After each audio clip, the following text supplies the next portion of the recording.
देखते हैं NCERT class 6 के हिस्ट्री का है। चैप्टर है 8 है, चैप्टर 8 है। चैप्टर का नाम है खुशहाल गांव और समृद्ध शहर। उसके बाद इसमें टॉपिक है, देखते हैं लोहे के औजार और खेती के बारे में देखते हैं। तो लोहे का प्रयोग आज एक आम बात हो गई है। लोहे की चीज़ें हम रोज़मर्रा की ज़िंदगी का हिस्सा बन गई है। लोहे की चीज़ें इस उपमहाद्वीप में लोहे का प्रयोग लगभग 3000 साल पहले हुआ था। महापाषाण कब्रों के में लोहे के औजार और हथियार बड़ी संख्या में मिले हैं। इसके बारे में हम अध्याय 4 में पढ़ चुके हैं। करीब 25 वर्ष पहले लोहे के औजार के बढ़ते उपयोग का प्रमाण मिलते हैं। इनमें जंगलों को साफ करने के लिए कुल्हाड़ियाँ और जुताई के लिए हलों के फाल शामिल हैं। अध्याय 5 में भी पढ़ा था कि लोहे के फाल के इस्तेमाल से कृषि उत्पादन बढ़ गया। उसके बाद देखते हैं कृषि उत्पादन बढ़ाने के लिए उठाए गए अन्य कदम सिंचाई क्या है। तो समृद्ध गांवों के बिना राजाओं तथा उनके राज्यों का बने रहना मुश्किल था।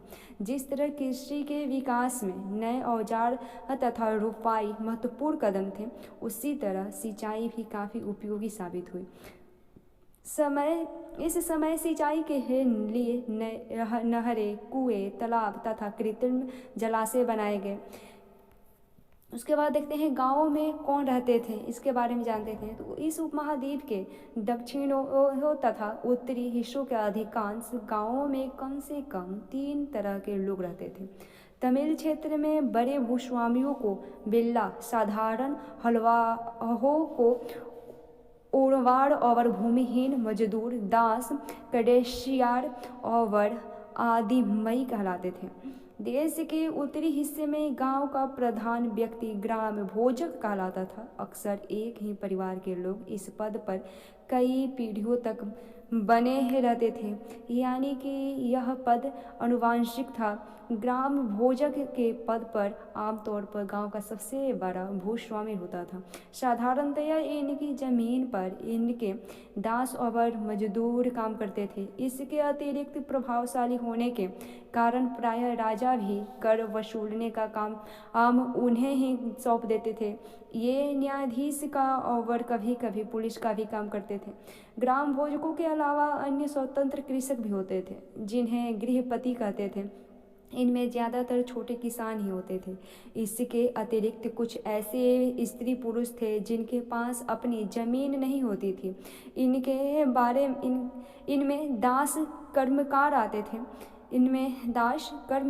थे, जिन्हें दूसरों की ज़मीन पर काम करके अपनी जीविका चलानी पड़ती थी।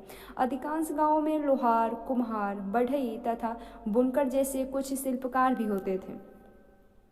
उसके बाद देखते हैं प्राचीनतम तमिल रचनाएं क्या हैं।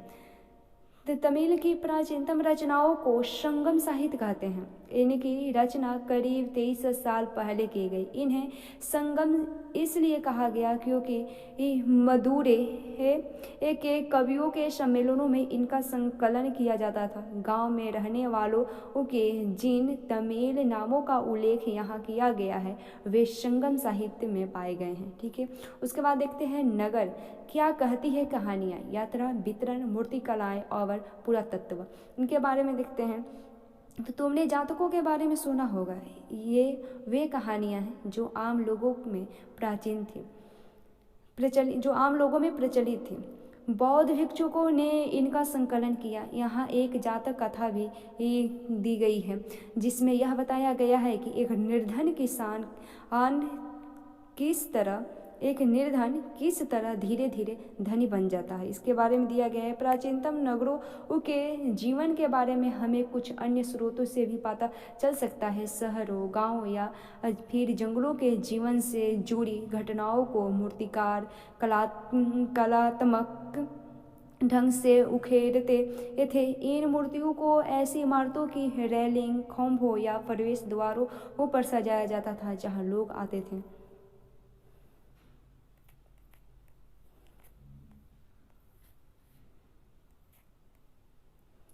उसके बाद देखते हैं अध्याय 5 में वर्णित अनेक शहर महाजनपदों की राजधानी थे। जैसे कि हमने पढ़ा, इनमें से कुछ शहर पर कोटा में घिरे हुए थे। और उसके बाद जैसे कि हम ऊपर के चित्र देख सकते हैं, इनके शहरों में बलिकूप मिले हैं। ये बलिकूप गुसल खाने, नाली या कूड़ादान के लिए प्रयुक्त होते थे। प्राय ये बलिकूप लोगों के घरों में होते थे। महलों, बाजारों या आम घरों के अवशेष बहुत कम मिले हैं। संभवतः लकड़ी, मिट्टी और कच्ची ईंटों या छप्पर से बने होने के कारण ये ज़्यादा समय तक टिक न पाए हों। भविष्य में पुरातत्वविद इनकी खोज कर सकते हैं। प्राचीन शहरों के बारे में वहाँ गए नाविकों तथा यात्रियों के विवरण द्वारा भी पता चलता है, जैसा कि एक विस्तृत विवरण किसी अज्ञात यूनानी नाविक का है। जिन जिन पत्तनों पर वह गया उन सभी के बारे में उसने लिखा है। और उसके बाद देखते हैं एक निर्धन की चतुराई देखते हैं, कहानियाँ वो जो है।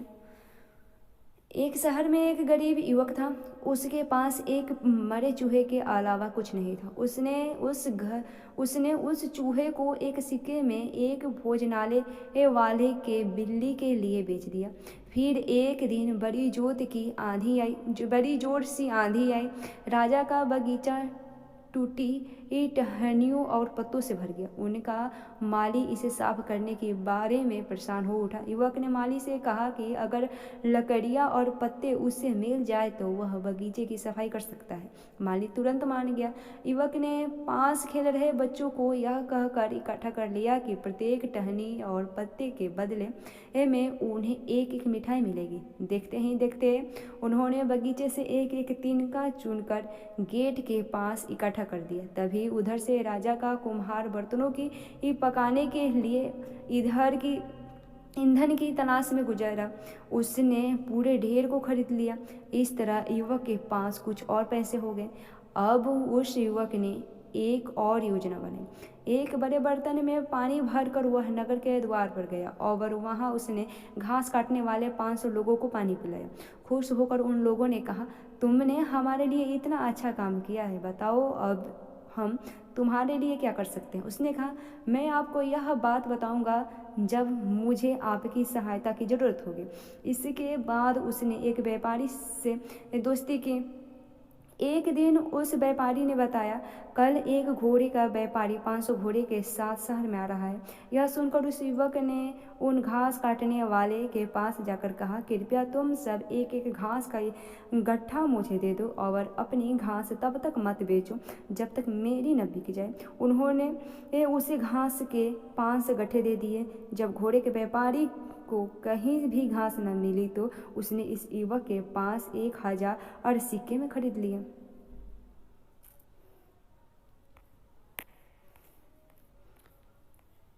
उसके बाद एक और है, देखते हैं बेरी गाजा।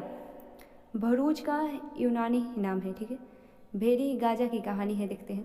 तो बेरी ही गाजा की शंकरी खाड़ी में समुद्र से आने वालों के लिए नाव चला पाना बहुत मुश्किल होता था। राजा के द्वारा नियुक्त कुशल और अनुभवी स्थानीय मछुआरे ही यहाँ जहाज ला सकते थे। बेरी गाजा में शराब, तंबा, टीन, शीशा, मूंगा, पुखराज, कपड़े, सोने और चांदी के सिक्कों का आयात होता था। हिमालय की जड़ी बूटी, हाथी दांत, गोमेद, कर्नेलियन, सूती कपड़ा, रेशम तथा इत्र यहाँ से निर्यात किए जाते थे। राजा के लिए व्यापारी विशेष उपहार लाते थे। इनमें चांदी के बर्तन, गायक, किशोर, सुंदर औरतें, अच्छी शराब तथा उत्कृष्ट महीन कपड़े शामिल थे। उसके बाद हम सिक्के के बारे में देखते हैं। तो सिक्कों के बारे में देखते हैं।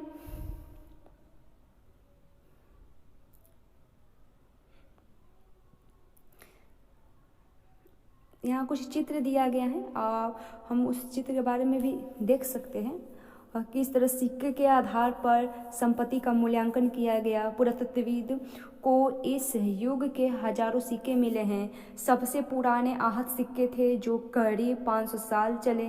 इसका चित्र नीचे दिया गया है। चांदी या तांबे के सिक्कों का विभिन्न आकृतियों को आहत कर बनाए जाने के कारण इन्हें आहत भी सिक्का कहा जाता है।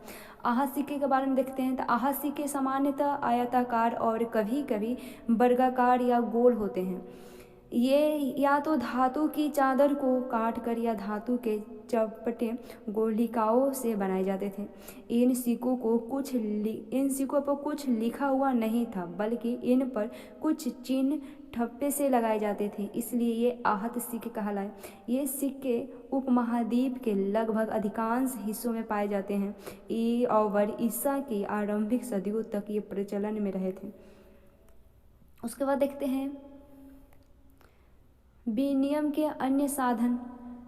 कुछ कविता की तरह है। शंकन साहित्य की इस छोटी सी कविता है खेतों के सफ़ेद धान गाड़ियों पर लादे जा रहे हैं, नमक के लिए लंबे लंबे रास्ते, चांदनी सी सफ़ेद रेत पर परिवार को समेटे, कहीं पीछे छूट न जाए शहरों से नमक के सौदागरों के, यूं चले जाने से सिर्फ सन्नाटा रह जाता है। समुद्र के किनारे नमक का बहुत ज़्यादा उत्पादन होता था। उसके बाद देखते हैं नगर, अनेक गतिविधियों के केंद्र। यह 25 साल से भी ज़्यादा समय से यह एक महत्वपूर्ण नगर रहा।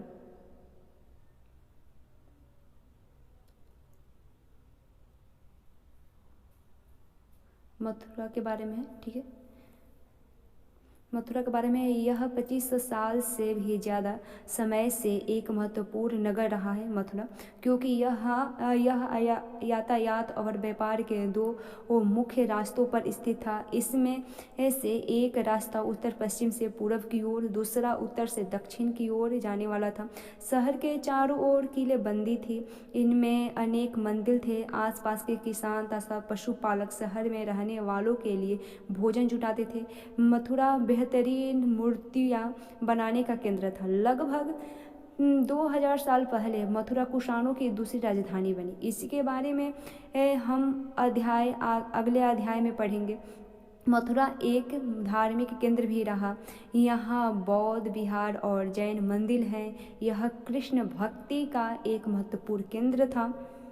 मथुरा में प्रस्तर खंडों तथा मूर्तियों पर अनेक अभिलेख मिले। आमतौर पर ये संक्षिप्त अभिलेख हैं जो स्त्रियों तथा पुरुषों द्वारा मठों या मंदिरों को दिए जाने वाले दान का उल्लेख करते हैं। प्रायः शहर के राजा, रानी, अधिकारी, व्यापारी तथा शिल्पकार इस प्रकार के दान करते थे। उदाहरण के लिए मथुरा अभिलेखों में सुनारों, लोहारों, बुनकरों, टोकरी बनाने वालों, माला बनाने वालों और इत्र बनाने वालों के उल्लेख मिलते हैं मथुरा में। उसके बाद देखते हैं शिल्प तथा शिल्पकार के बारे में देखते हैं। तो पुरास्थलों के शिल्पों के नमूने मिले हैं।